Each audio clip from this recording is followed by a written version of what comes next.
बुढ़िया और उसकी दो बेटियां की यह एक पुरानी कथा है। एक गांव में एक बुढ़िया और उसकी दो बेटियां रहती थी। बड़ी का नाम शीला और छोटी का नाम शालू था। उन दोनों बेटियों को बड़े प्यार से पालन पोषण किया था। जब दोनों बेटियां बड़ी हुई तो उनकी मर्जी से शादी करवा दी। उन दोनों बेटियों और उनकी मां को कहीं कोई तकलीफ नहीं थी। शीला और शालू अपने ससुराल में अच्छे से घुल मिल गई थी। एक दिन दोनों ने एक बिजनेस शुरू किया। बड़ी वाली का छाते का बिजनेस था और छोटी वाली का पापड़ का। सब कुछ अच्छा चल रहा था। उसकी मां दोनों बेटियों से बहुत प्यार करती थी। कभी बड़ी वाली के यहाँ रहने चली जाती थी तो कभी छोटी वाली के यहाँ। शीला और शालू भी अपनी से बहुत प्यार करती थी। एक दिन बहुत तेज धूप निकली थी। उसकी मां शीला को याद करके रोने लगी, जिसका छाते का दुकान था, क्योंकि कुछ दिनों से ठीक से नहीं चल रहा था। उसकी मां भगवान से बोलने लगी कि आप बारिश क्यों नहीं कर रहे हो? बारिश हो जाएगी तो लोग छाते खरीदना शुरू कर देंगे। मेरी बेटी का जो धंधा है धीमा हो गया है।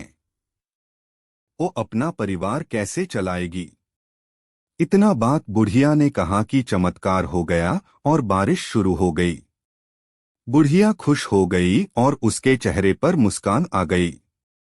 फिर उसके चेहरे पर अभी मुस्कान आई ही थी कि उदास हो गई और वापस आसमान के ऊपर देखकर बने लगी, हे भगवान, ये आपने क्या कर दिया? मेरी दूसरी बेटी का तो पापड़ का बिजनेस है। वो सुखाएगी नहीं तो बिकेंगे कैसे? मेरी दूसरी बेटी के बारे में तो सोचो। अब ये बुढ़िया का रोजाना का आदत हो गया था। जिस दिन बारिश हो रही थी उस दिन कह रही थी कि धूप क्यों नहीं हो रही है, और जिस दिन धूप हो रही तो कह रही थी कि बारिश क्यों नहीं हो रही है। अगल बगल वाले देखते तो बोलते कि ये बुढ़िया पागल हो गई है, दिन भर अपनी बेटियों के रोती रहती है। एक बार एक साधु वह से निकल रहे थे और ये आसमान को देखकर रो रही थी हमेशा के तरह। साधु ने पूछा कि ये रो क्यों रही है, तो लोगों ने कहा कि आप इनके चक्कर में मत पड़िए, ये हमेशा रोती रहती है। साधु ने कुछ सोचा और वही रुक गया। उनको लगा कि एक बार जाकर सुनता हूं कि बात क्या है। साधु ने उसके सामने गया और बोला, अम्मा आपको क्यों परेशान हैं? तो अम्मा बोली, मेरी दो बेटी है, शीला और सालू। एक का छाते की दुकान है और दूसरी का पापड़ का। जिसका छाते का दुकान है उसका धंधा मंदा पड़ गया था, तो मैं भगवान से प्रार्थना की तो बारिश होने लगी। फिर मुझे दूसरी बेटी की याद आई, जिसका पापड़ का बिजनेस था। अब वो गीले हो जाएंगे, धूप नहीं निकलेंगे तो सूखेंगे कैसे? साधु ने उसकी बात बहुत ध्यान से सुने और कहा, बहुत आसान तरीका है। जिस दिन बारिश होने लगे उस दिन उस बेटी के बारे में सोचिए जिसका छाते का बिजनेस है, और ये सोचकर खुश रहिए कि उसके पास में पैसा आ रहा है। उस दिन अपनी दूसरी बेटी के बारे में मत सोचिए।